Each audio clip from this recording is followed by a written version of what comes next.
ప్రజాస్వామ్యానికి అద్దం పట్టే విశ్లేషణలతో నిజాలను నిర్భయంగా చెప్పే వేదిక ఇది మన public lens, voice of truth and democracy. నమస్కారం. ఈ సిరీస్లో జనగణన, డీలిమిటేషన్, మహిళా రిజర్వేషన్ బిల్లు, అదేవిధంగా 2029లో జరగబోయే ఎలక్షన్ల గురించి చాలా క్లియర్గా మనము ఒక్కొక్క వీడియోలో 15-12 నిమిషాల లోపు వరకు చాలా చక్కగా వివరించి మాట్లాడాము. ఆ వీడియోలు కనుక చూడకపోతే ఇది 5వ వీడియోగా ఉంది కనుక ఆ వీడియోలు చూసి ఈ వీడియో చూస్తే చాలా క్లియర్గా అర్థమవుతుంది. కాబట్టి నా విజ్ఞప్తి ఏంటంటే ముందు ఆ వీడియోలను చూడండి, ఆ తర్వాత ఈ వీడియోని చూడండి. ఈ 3 అంశాలను విడివిడిగా అర్థం చేసుకున్నాము. కానీ ఈరోజు అత్యంత ఆసక్తికరమైనటువంటి ప్రశ్నకు సమాధానం వెతకపోతూ ఉన్నాము. అదే, ఈ బిల్లులు పార్లమెంటులో ఆమోదం పొందగలవా? ఏ బిల్లులు? డీలిమిటేషన్, మహిళా రిజర్వేషన్ బిల్లులు. ఆమోదం పొందుతూనే కదా మనం ముందుకు పోయేది అనేటువంటి అంశం. ప్రభుత్వానికి తగిన సంఖ్యాబలం ఉందా?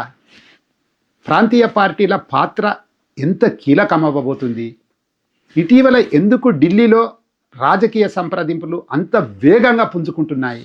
వాస్తవాలు, రాజ్యాంగం, పార్లమెంటరీ ప్రక్రియ మరియు అదేవిధంగా రాజకీయ విశ్లేషకులు చర్చిస్తున్నటువంటి అంశాలను ఆధారంగా చేసుకొని ఈ అంశాన్ని మనం ఒక్కసారి మన యూట్యూబ్ ఛానల్ కోసం పరిశీలిద్దాం.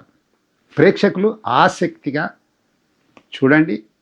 మీకు కనుక ఈ వీడియో ఉపయోగకరం అనిపిస్తే నచ్చితే షేర్ చేయండి, సబ్స్క్రైబ్ చేయండి. సో అసలు రాజ్యాంగ సవరణ బిల్లు ఎందుకు ప్రత్యేకం? డీలిమిటేషన్ కానీ మహిళా రిజర్వేషన్ బిల్లు కానీ సాధారణ మెజారిటీ తోటి ఎందుకు చట్టసభలలో పాస్ చేసుకునే అవకాశం లేదు? డీలిమిటేషన్కు సంబంధించినటువంటి రాజ్యాంగ మార్పులు లేదా మహిళా రిజర్వేషన్ అమలుకు అవసరమయ్యే రాజ్యాంగ సవరణలు సాధారణ బిల్లుల ఆమోదము పొందవు.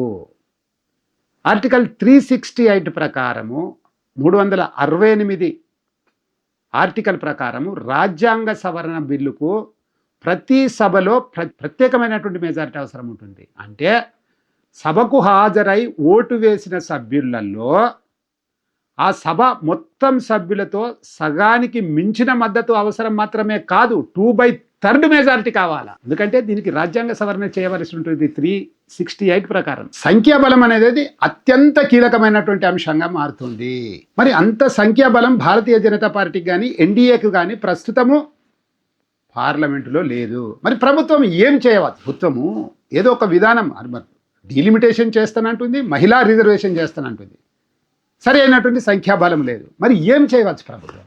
బీజేపీ ప్రభుత్వం ఏం చేయబోదు? ఇక్కడ రాజకీయ విశ్లేషకులు కొన్ని అవకాశాలను చర్చిస్తూ ఉన్నారు. అవకాశాలు ఏంటి? మొదటి అవకాశం, ప్రభుత్వం తన కూటమి భాగస్వాములను పూర్తిగా ఏకతాటిపైకి తీసుకురావడం ఒక అంశము. రెండవ అంశం ఏంటి? కొన్ని ప్రాంతీయ పార్టీలతో అంశాల వారీగా సంప్రదింపులు జరపటము. ఇక మూడవ అంశం ఏమిటి? కొన్ని పార్టీలను బిల్లుకు మద్దతు ఇవ్వాలని అడగటము, లేదా ఓటింగ్కు దూరంగానన్నా ఉండాలని ఒప్పించే ప్రయత్నం చేయడం. ఇవి భారత పార్లమెంటరీ రాజకీయాలలో గతంలో కూడా కనిపించిన అటువంటి అంశాలే. కానీ బీజేపీ కాస్త ఎక్స్ట్రాడినరీగా కూడా ముందుకు పోయేటువంటి అవకాశం ఉంటుంది. అదే బీజేపీకి ఉండబడినటువంటి స్పెషాలిటీ. చూస్తూ ఉన్నాం భారతదేశంలో. పంజాబ్లో చూసాం ఆప్ పార్టీలో స్విచ్, బీహార్లో చూసాం, మహారాష్ట్రలో చూసాం, పశ్చిమ బెంగాల్లో చూసాం. ఎంపీలు ఏ వైపు ఉన్నారో, ఏ పార్టీ ఎంపీలు ఎటువైపు ఉన్నారో, ఇది భగవంతునికి భక్తునికి అనుసంధానమైనది అని చెప్పడానికి కూడా ఆస్కారం లేనటువంటి అంశం. ప్రాంతీయ పార్టీల పాత్ర ఏమైనా ఏ విధంగా ఉండే అవకాశం ఉన్నది? ఈ సందర్భాన్ని పురస్కరించుకొని ఒక రాజ్యాంగ సవరణ బిల్లు కేవలం అధికార పక్షం ఓట్లతోనే ఆమోదం పొందడం అంత సులువైనటువంటి పద్ధతి కాదు, అంత సులువైనటువంటి అంశం కూడా కాదు. ప్రతి సందర్భంలోనూ సాధ్యం కాకపోవచ్చు. అందువల్ల ప్రాంతీయ పార్టీల అభిప్రాయాన్ని చాలా కీలక అంశంగా భారతీయ జనతా పార్టీ తీసుకునే అవకాశం ఉంది. ప్రతి పార్టీ తమ రాష్ట్ర ప్రయోజనాలను ఆశించి తమ రాజకీయ వ్యూహంలో భాగంగా తమ సిద్ధాంతాలను ఆధారంగా చేసుకొని నిర్ణయం తీసుకునేటువంటి అవకాశం కూడా ఉంది. ఆయా రాష్ట్రాలకు అవసరమైనటువంటి అంశాలు గనక హామీ ఇస్తే ఆ ప్రాంతీయ పార్టీలు భారతీయ జనతా పార్టీకి సపోర్ట్ చేసేటువంటి అవకాశం కూడా ఉంటుంది. ఇటీవల రాజకీయ చర్చలు ఎందుకు ఎక్కువగా కనిపిస్తున్నాయంటే, ఇటీవలి రోజులలో పార్లమెంటరీ వ్యవహారాల మంత్రి కిరణ్ రిజిజు ప్రతిపక్ష నాయకుడైనటువంటి ఎల్ఓపి రాహుల్ గాంధీ గారి దగ్గరికి కూడా వెళ్ళి సమావేశమైనట్టు తెలియవచ్చింది. ఈ అంశాలపై చర్చించారని, అయితే ఇంకా ఏకాభిప్రాయం కుదరలేదనేటువంటి అంశం కూడా బయటపడింది. దీని అర్థం ప్రభుత్వం బిల్లును ప్రవేశపెట్టే ముందు విస్తృత మద్దతు పొందేందుకు ప్రయత్నిస్తోందని రాజకీయ విశ్లేషకులు తెలియపరుస్తూ ఉన్నారు. ఇంకొక అంశం ఇటీవల మనం పేపర్లలో, అదేవిధంగా కొన్ని జాతీయ టీవీ ఛానళ్లలో కూడా విన్నాం. ప్రత్యేక పార్లమెంటు సమావేశం వార్తలు వచ్చాయి. కొన్ని మీడియా కథనాలలో ప్రత్యేక సమావేశం జరిగే అవకాశం ఉంది. ఈ వర్షాకాల సమావేశాల్లో కాకుండా 18, 19, 20 తేదీలు లేదా 17, 18, 19 తేదీలలో ఒక ప్రత్యేకమైనటువంటి సమావేశాన్ని ఏర్పాటు చేసి అందులో డీలిమిటేషన్, అదేవిధంగా మహిళా బిల్లును ప్రవేశపెట్టి పాస్ చేపించుకుందామనేటువంటి భారతీయ జనతా పార్టీ వ్యూహం రచిస్తూ ఉందని. అయితే ప్రభుత్వం డీలిమిటేషన్, మహిళా రిజర్వేషన్ బిల్లుల కోసం ప్రత్యేక పార్లమెంటు సమావేశం ఉండదని అధికారికంగా స్పష్టం చేసినటువంటి అంశాన్ని ఈ సందర్భంగా మనం గుర్తు చేసుకోవాలి. అందువల్ల ప్రస్తుతం ఈ అంశంపై వస్తున్నటువంటి ప్రతి వార్తను అధికారిక ప్రకటనలతో పోల్చి చూడడం అవసరం.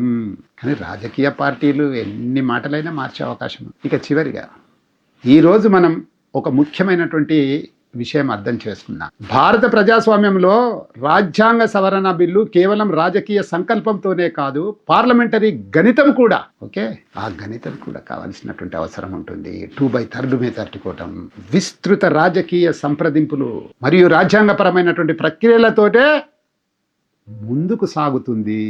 డీలిమిటేషన్, మహిళా రిజర్వేషన్, 2029 ఎన్నికలు, ఈ 3 అంశాలపై తుది నిర్ణయం పార్లమెంటులో జరిగే చర్చలు, ఓటింగ్ మరియు చట్టపరమైనటువంటి ప్రక్రియల ద్వారానే నిర్ణయించబడుతోంది.